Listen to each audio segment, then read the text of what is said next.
Hello, everybody. Happy Sunday. How are you? My name is Scott Pinyard. I am the head coach here at This is Naked Mind, and I am here live on a Sunday, as I am most Sundays, to talk about stuff that's been on my mind. I'm also here, by the way, to answer your questions. So while I'm talking, and today I've got a doozy of a topic I want to talk about a bit.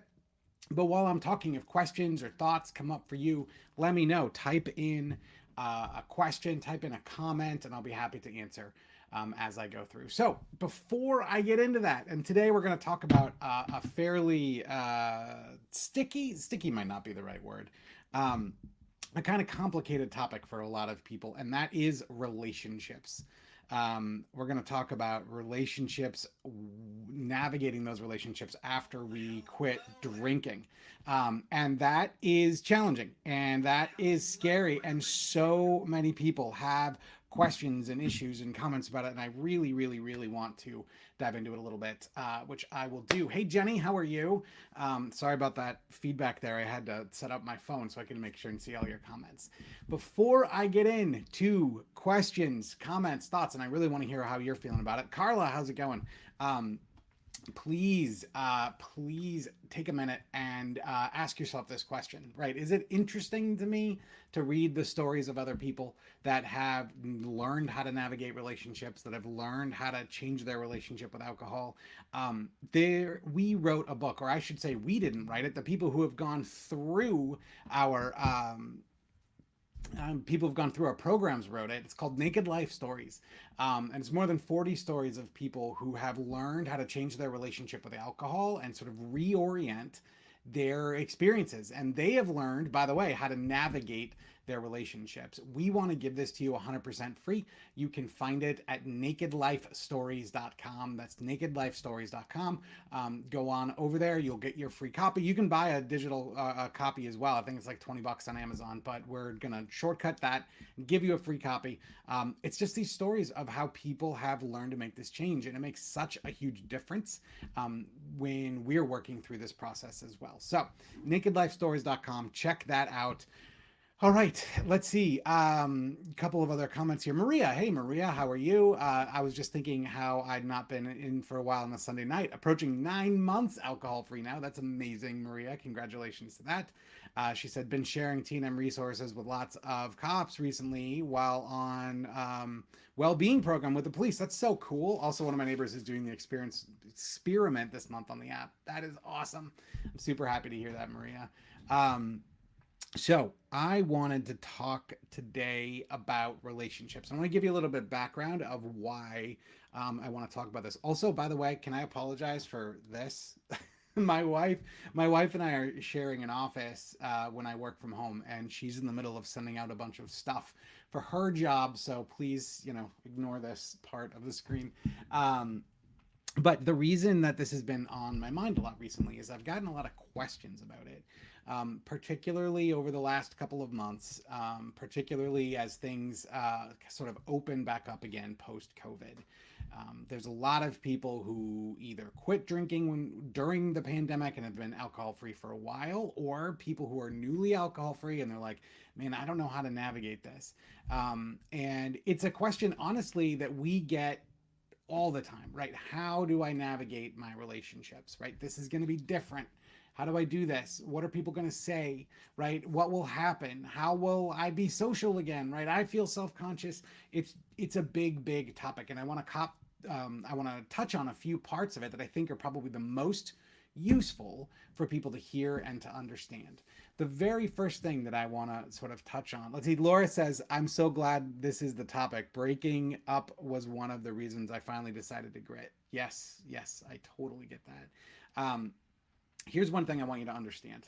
Above all else, these concerns that we have about our relationships and quitting drinking, our relationships and becoming alcohol free, are completely and totally based in fear. And it's a totally understandable fear. As humans, we are social creatures, right? We want to be connected. Some of us maybe want to be connected more than others, right? Extroverts versus introverts. But at the end of the day, we all have relationships, and this is a change in our lifestyle that is going to impact those relationships. And sometimes there is fear around that connection changing, right? Around something being different. So I want to just set the stage for this a bit, and then we'll dive into kind of like different ways to think about this and different ways to handle it. First and foremost, I think it's always important to note drinkers hang out with drinkers, guys. That's just what we do. You know, all of my friends were big drinkers, are still big drinkers, actually. I still hang out with them. You know, we tend to be around people that have the same interests as us. And so if one of those interests is drinking a lot, then yeah, that's who we're going to hang out with. And so what can happen is it looks like when we look around, we can start to think, man, everybody I know drinks.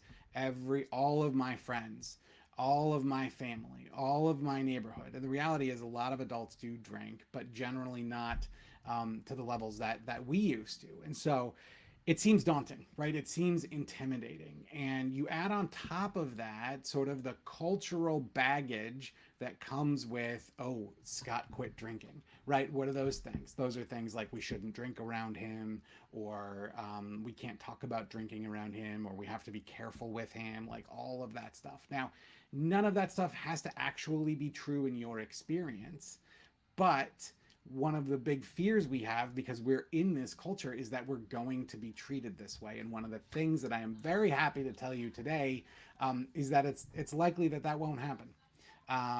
The fears that you have, just like any fear that you can think of, right? We blow them out of proportion in our mind. And so as we approach the situation, we start to think, oh man, my friends aren't going to hang out with me anymore. And they're going to think there's something wrong with me and all of this stuff. So I get completely that it is scary, and I've been through it myself. I'm going to tell you some stories about that. So I want to go through a couple of concepts with you that I found to be super important to me as I went on my journey. And then I also want to give you a tool that you can use. Again, a tool that I use that was really, really powerful for me, that really helped me navigate these situations better when I was nervous. So let me start with the first sort of concept. Actually, before I do that, let me say hi to a few more people. Brent, day 16 of the alcohol experiment. Yes, that's awesome. Congratulations, Brent. That's super cool. Yes, Vera, this is a complex issue for sure. Partners who are used to getting what they want only when the partner is drunk seems to be threatened, concerned when the drinking stops. Also, if you have to drink to tolerate certain people's company, there is also something to be said about that. I have a story about that I actually want to tell you, Vera. So hold on with me on that. And Kathy from Wisconsin, how's it going, Kathy? Um, so one of the first things that people will say to me is they're like, "Well, what are people gonna say?" Right? Like I'm gonna say this. Like, what are they gonna think? This is the sort of the root of the fear for a lot of us. We have this idea that people are going to react badly, or that they're somehow going to have a negative idea about us. So we'll think about, oh, I'm going to tell my best friend that I've been drinking too much, and they're going to, suddenly put me into this certain category, and they're going to have these thoughts about me. And I want to be very clear about something. And honestly, if you only remember one thing from this entire live video, remember this: it is never about you, right? The way that people react to you changing your drinking, to you doing something that is healthier for you, the way that someone reacts to that is always going to be about them. Remember earlier I said that drinkers tend to hang out with drinkers, and Vera brings up this idea of partners, used to you acting a certain way, and we tend to, be together in social situations doing something like drinking. So when one of us says, you know what, I've put it down, right, for whatever reason, and I can talk about different ways to discuss in a minute. But when one of us says, you know what, I quit drinking, that holds up a big old mirror, right? And so what happens is someone says, let's say Vera and I were in the same friend group, and Vera quits drinking, and she tells me, and then I start thinking, oh man, well I drink as much as Vera. Like, if she quit drinking, do I have to quit drinking? Right. And it forces this thought process, which all of us know how uncomfortable this is, right? Like, actually questioning our own drinking. And it's one thing when you come up with it on your own, it is completely different when it's sort of pushed. I don't mean pushed on you, but when it's sort of a surprise when someone close to you quits drinking. So their response, what how they're going to respond to this says a lot about their own thoughts and their own fears. And it's so important that you remember that, as we go in, and like, I can tell you stories. I'll tell you one right now. I had a friend, when I quit drinking, he and I would get together for beers on a fairly regular basis, still do, by the way. And I sat down and I ordered my new favorite, which is soda water and lime. I get that everywhere I go. And he just kind of looked at me like, what are you doing? Like, what are you doing? And he ordered his beer and whatever. And then I proceeded to tell him, like, hey, it was time, and it wasn't serving me anymore. And, I feel so much better. And, I told him in the way that felt appropriate in talking to him. Um, and he goes, oof. And I'm like, ugh, I didn't like that response. Like, what do you mean? And he goes, man, like, if you quit drinking, that makes me question my own thing. And I got to be honest with you, I've been thinking about it a lot recently. How'd you do it? Right. And we like launched into this whole conversation. The reason I tell you that story is that absolutely was an opportunity for connection. Right. That was me holding up that mirror, and he was receptive to that. And it started a conversation. He hasn't fully quit yet. He's cut way back and things are different for him.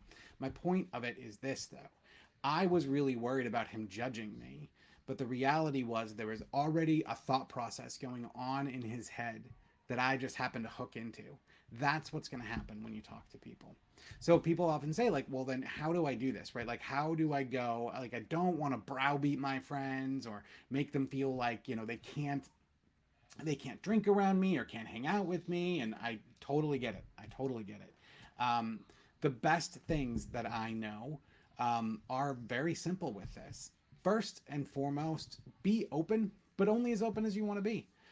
A lot of times people will talk about telling people, like, oh, I'm gonna tell everybody that I'm alcohol free. I'm gonna tell, and that may be appropriate, but the reality of it is, and this is another one that surprised me, it's a way smaller deal than you think it is to all of the people around you. It's a big deal for us, right? But the people around us, it doesn't tend to be this huge, like, issue with them. And so what I've found, and I've seen a lot of people do, is just be honest and give an honest, simple answer. Right. So there's a few different ways you can do this. My favorite, I mean, the way, and it's just how I operate in general, but I'll always use humor.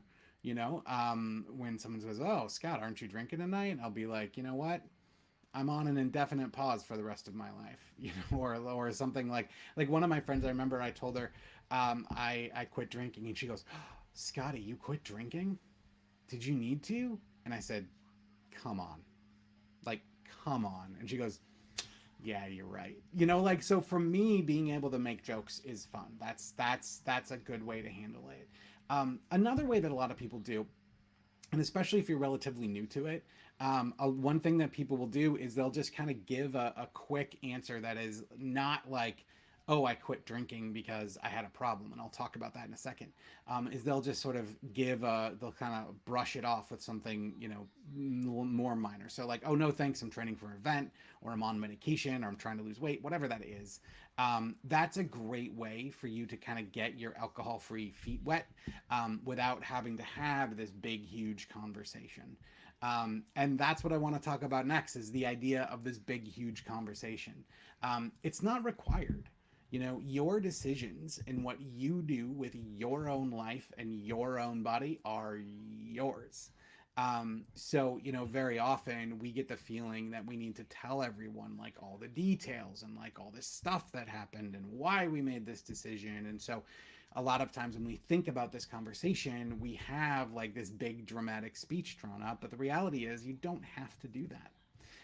Very simply, what I started doing over time is I just started saying, you know what, it wasn't serving me anymore. There's nothing to say to that, right? Like, what would someone actually say to them? Are they going to try to argue with me that it was serving with me? Now, true, like sometimes people will want the details, and they'll think like, oh, what horrible thing might have happened to make you quit drinking. But the reality is, you guys know, as I know, it's just better living this way. So being able to have a simple answer like it wasn't serving me anymore, or I'm trying to be healthier, or something like that is super helpful. No matter what you do, no matter which of those you try, my suggestion and what I've seen in my own life that's worked really well, someone says, "Hey, Scott, why aren't you drinking tonight?" I make a joke and I change the subject, right? "Hey, Scott, why aren't you drinking tonight?" I say, "You know what? I quit drinking like almost 6 years ago now. It just wasn't serving me anymore. Do you have any water?" Like, answer the question and then move on. Again, this seems like a much bigger thing from your perspective, but the reality is when you just say that, it's very easy for the conversation to just kind of roll on. And I know this sounds counterintuitive. A lot of people are like, it's going to be so tense. It might feel tense to you, but the reality is, giving a quick answer and moving on, people will move on with the night. And, this kind of leads me to my next point I want to talk about in a second, which is this idea of how can I be social? I want to answer a few questions here. Let's see. Who didn't I say hi to? Rachel in the UK. Hello, Rachel. Donna in South Carolina. Good to see you. Stacy, great question. How about if you have stopped drinking and your partner has not? Yes, I'll talk to you about that in a second. Vera, how someone treats you says more about them than it does about you. Yes, yes. Jenny, this is exactly what's happening to me. Good, I'm glad. Stacy said, I lost a lot of friends when I quit drinking. Huge mirror effect is right. Need some ideas for these conversations. Hopefully I gave you some ideas there, Jenny. Why do you have to explain to anyone? I totally agree. I don't need to justify to anyone my reason for not drinking. And listen, I want to be honest with you about something. Again, like we live in an alcohol soaked society. And so a lot of people have this idea where they're like, oh, well, like grown ups drink, right? Some of us choose not to. Well, if you choose not to, what's wrong with you? One great thing that was really important to me about this Naked Mind was the fact that like it wasn't, it was, it, I chose not to. Like, I don't have the desire to drink, right? I don't want to drink, and so I don't drink anymore.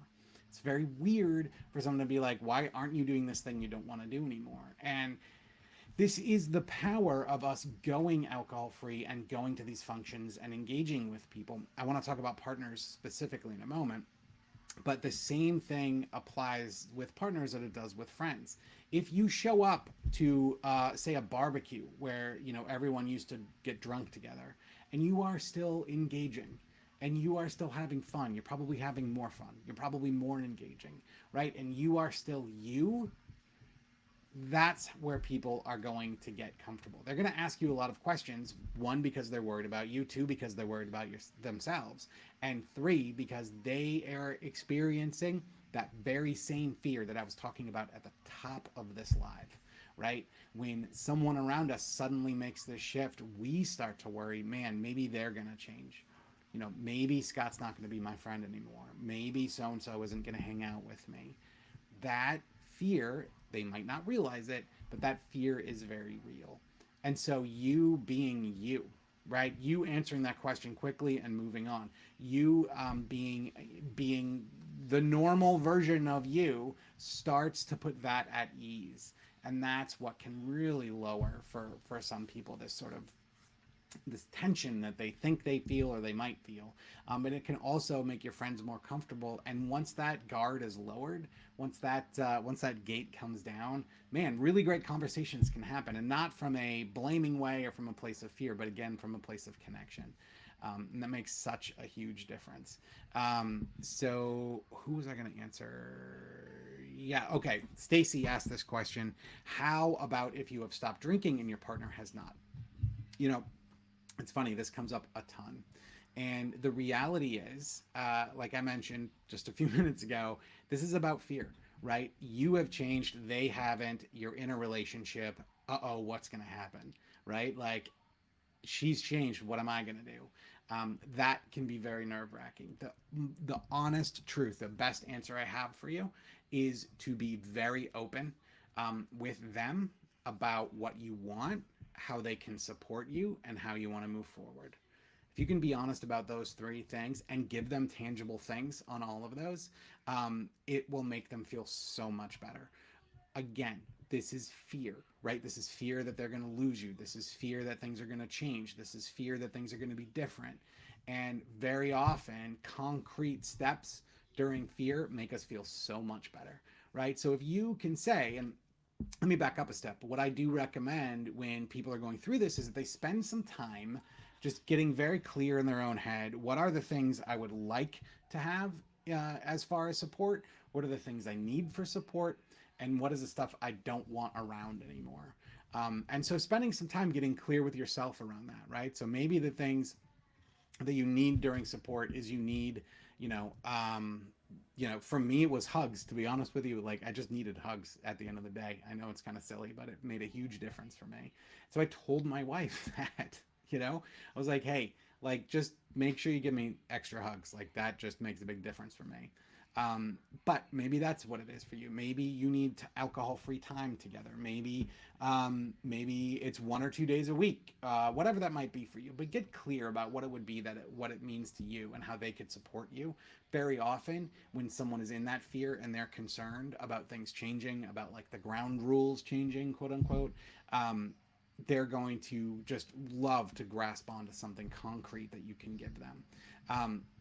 The other thing that comes with this fear is them maybe withdrawing a little bit or them maybe drinking a little bit more. Again, that's a general anxiety response. And that's why being clear on what is best for you can be helpful. If you see that happening, just, making clear with them like, hey, I love you, but I'm going to go to bed early. Or, hey, this is hard for me to be around right now. I'm going to go for a walk. I'll see you in a little bit.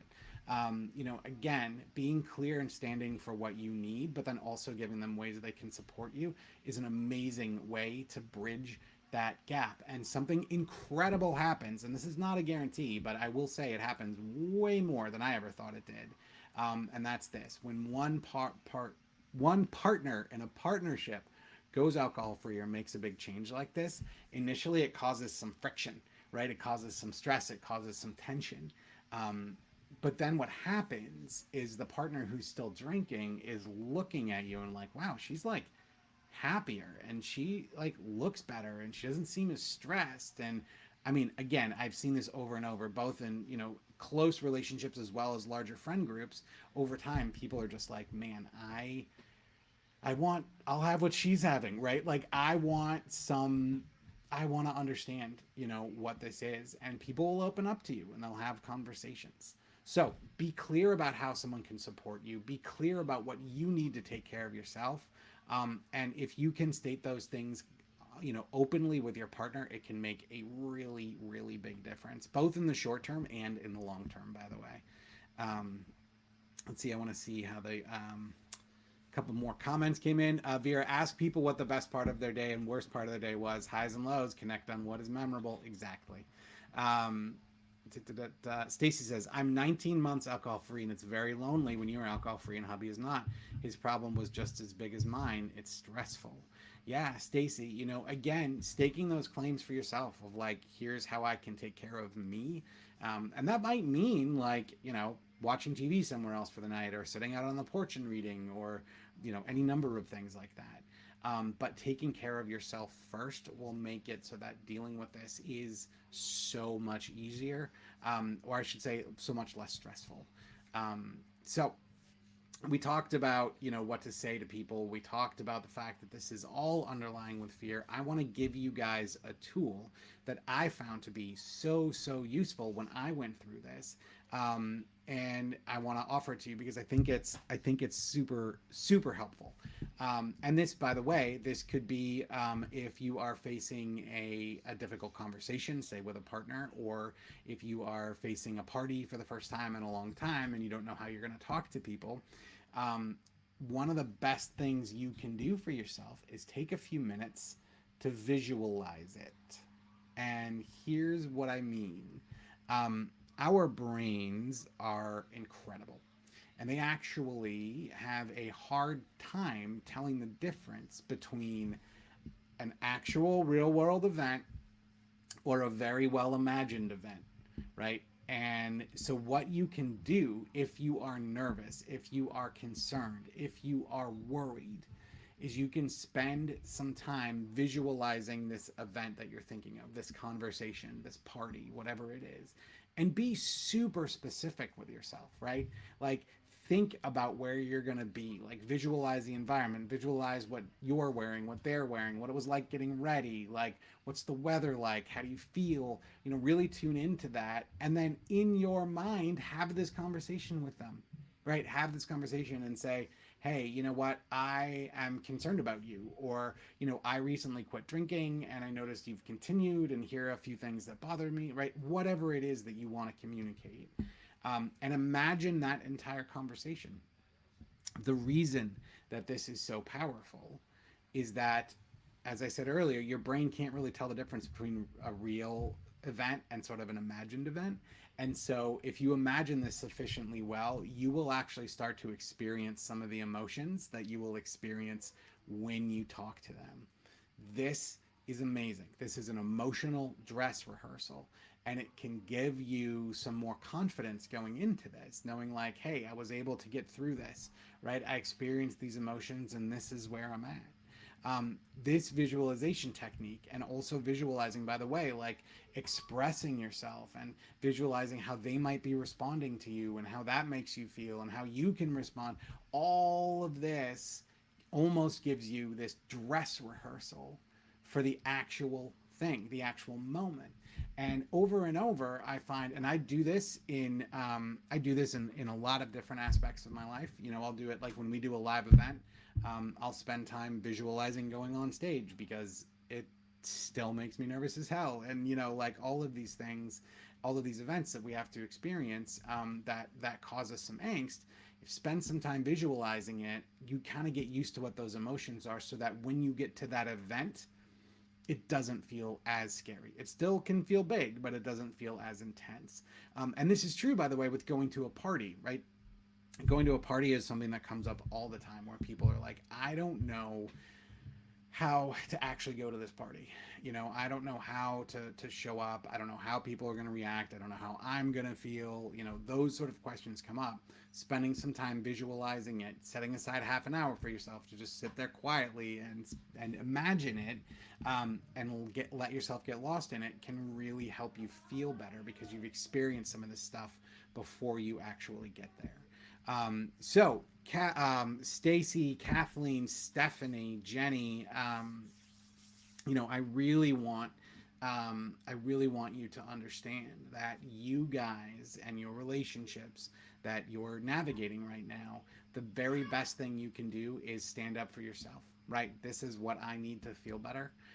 And communicate that. Once you do that, you are able to take the next step with this. And, I'm going to be honest with you. It might not be that your partners say, yeah, you're right, I'm going to quit drinking. Or it might not be that they, get to a place where they see things the way you do. But what it does mean, and this is the most important part of all of this, what it does mean is that you are taking care of yourself. And that's the bottom line. And as drinkers, for such a long time, we don't take care of ourselves, right? We get disconnected from our needs. We get disconnected from, what actually makes us happy, what doesn't make us happy. We're just disconnected. And so we don't do a good job of taking care of ourselves. And so you understanding your needs and communicating those needs, no matter where everything goes from here, is a massive, massive win. So even if it's a little stormy right now, I promise you, in the long term, taking care of yourself, being open and honest with how you feel, that's what's going to help you continue to make progress in this journey. And it's going to help your partners as well. And whether they decide to go, to fully change or whatever it is, being open and honest with them makes a huge difference. One thing I didn't mention earlier that I have found to be also very powerful in these conversations, is being able to say, hey, here's what you can do to support me, but also making it clear that like you don't expect them or think that you can control whether or not they continue to drink. as a, essentially giving, giving the power over to them, being like, hey, I've done my thing. If you want to do your thing, you can, but I am not going to be expecting anything of you, but I'd like these few things. Oh man, it can be like a weight is lifted off the entire relationship. So I hope that was helpful. Kathleen said, I've been for 2 years. Everyone coming out of lockdown is now getting very difficult. Parties all the time. I'm good by myself because now I'm boring because I don't want to go to all of them. Ugh. Yeah, it's learning how to navigate this. And, it's funny. I had a whole section, which I didn't read today because I just wanted to respond to your comments. But going to social settings and being open with people socially and connecting with people socially when you are alcohol free and they are drinking, you've probably noticed, Kathleen, it's fun for about the first hour. And then you start hearing the same stories and loud jokes, and then it gets louder and less coherent, and it can feel disorienting in a lot of ways. So I love the fact that, well, actually, I can't tell if you're not actually going to all of them, but if you're not going to all of them, good on you. Like, that's huge, right? Saying, again, this is you saying, I don't want to be there, so I'm not going to go. I want to give you guys something that's really helpful for these situations. I found myself in this quite a lot, and it's such an interesting place to be, because very often we're feeling like, like I want to go or I should go. That's another good one, right? I should go, but it feels like we might be kind of alone. So yeah, 1 hour tops, exactly, Kathleen. Yeah, yeah, and that also kind of hurts, to your point. Like, it hurts to see that. Like, wow, I used to act like that. So if you find yourself going to one of these parties and you're in a situation where you're like, I don't know if I want to be here, how I want to be here, what I want it to be like, I have a tactic that's super helpful. It's called a buddy, a plan, and an excuse. And it's really simple, right? First, have someone with you, or whether it's your partner or someone that that's going to be at the event, and say, hey, I'm going to this event, I'm not drinking, I'm kind of uncomfortable about it, I might need some support. Get that person to agree to whatever it might be, and it can be anything. It doesn't need to be anything major. Like, sometimes, like, if you're me, maybe it's hugs, right? But it could be just like a knowing glance around, just like, I got you, I see you. And know that, maybe you might need to ask them for support of some type, but have that buddy that understands what you're going through, that is, maybe not fully understands it like they've done it, but understands it as in, like, I get that this is hard for you and I want to be there for you. Have a plan, right? This one is so key. So often we're so afraid of these things, we just dive right in and we don't think all the way through them, right? So have a plan, as in, if I start feeling uncomfortable because everyone's so drunk, or if I start, maybe you're tempted to drink, whatever that might be, here's what I'm going to do. Have that thought out ahead of time, because in the moment, right, when everyone's there and everyone's crazy, it's harder to make plans because you've got emotions and thoughts going on. So just literally have that escape route planned. So maybe it's, I'm going to go for a walk, or I'm going to drive home, or I'm going to go get ice cream, whatever that might be for you, right? So you have a buddy who's someone who's there to support you while you're there. You've got a plan, which is, here's what I'm going to do, what I'm going to leave. And then finally have an excuse. This is another thing, and it's tripped me up a million times. But, as you're like, all right, I'm going to move, I need to execute this plan because I am not loving where I'm at right now, right? I don't like the company. I don't feel happy. So you go to get your coat or your purse or your keys or whatever you're grabbing. Someone goes, oh, Scott, are you leaving? Well, in that moment, what do you say, right? Again, have that thought out ahead of time so that you don't have to trip over it while you're actually there. So could be, yeah, I got to go. The babysitter didn't have enough time, or I'm not feeling well, or whatever it might be for you. If you can have those three things, a buddy, a plan, and an excuse, you're going to feel a higher level of confidence going into this situation, which is going to make you more relaxed, and it's going to make you better able to kind of enjoy what there is for you to enjoy there. And, honestly, don't judge yourself. Like Kathleen, like, you don't need to judge yourself for not wanting to go. Just don't go. And that's okay. that's okay, and people will understand over time. And especially if you can show up for that first hour and move on. Like, I've gone through this with my friends. Like, I'll regularly get together with the dads here in the neighborhood, and they'll drink on a regular basis. I remember one year, one party in particular, in sort of the middle of last year, we had this socially distanced party, and holy moly, some people really tied one on during that. And I just eventually grabbed the dog and took the dog for a walk. Like, it was something that was so huge for me, just to be able to escape that. And it made a big difference. And actually, after I got back from the walk, I could rejoin the party and it wasn't an issue. So, anyway, let's see. Stacy says, I don't like to be around my husband when he drinks, so now he makes excuses to go places to drink. I ask him not to drink in front of me or out at dinners. I feel it's not fair, being that we both had a problem. Yeah, and Stacy, keep this conversation going. I know that it can be difficult being able to say, like, um, being able to say, all right, here's how you can support me. But if he knows that, he will stick to it. And I know that it can be sad. And ultimately, also, yeah, dogs are a great reason. I totally agree with you. Um, and also being open with him and invite him to talk about how he feels too. That is not always an avenue that guys are the best at, but it can be something that really helps. Let's see, Stacy. I wanted my hubby to be that buddy, but he felt uncomfortable not drinking, so he drinks. By the way, the buddy can drink. Like, it doesn't mean the buddy has to be alcohol free. It just means, I mean, obviously the buddy shouldn't get like totally shit faced, but like, it just means that they're there for you. It just means that they'll give you a hug. It just means that there's someone else at that party that knows what's up. Um, but it may or may not work to be your husband. But anyway, I just wanted to kind of throw that out there. Um, let's see, Vera. Yeah, if it's not a hell yeah, just say no. Life's too short. I totally agree with that. Let's see. Han says, is moderation an option? Is it unlikely? I will talk about this more in a future live, and we talk about this a lot in our programs. There are people who get to a place where they say, all right, I'm going to moderate. But generally, those people are not very far down the road. So I don't have any hard statistics. But what I can say, and Han, if you have not been through the alcohol experiment yet, you can do that for free at alcoholexperiment.com. We actually have a whole day where we talk about moderation because it's a huge question. And we actually tell you what moderation actually is.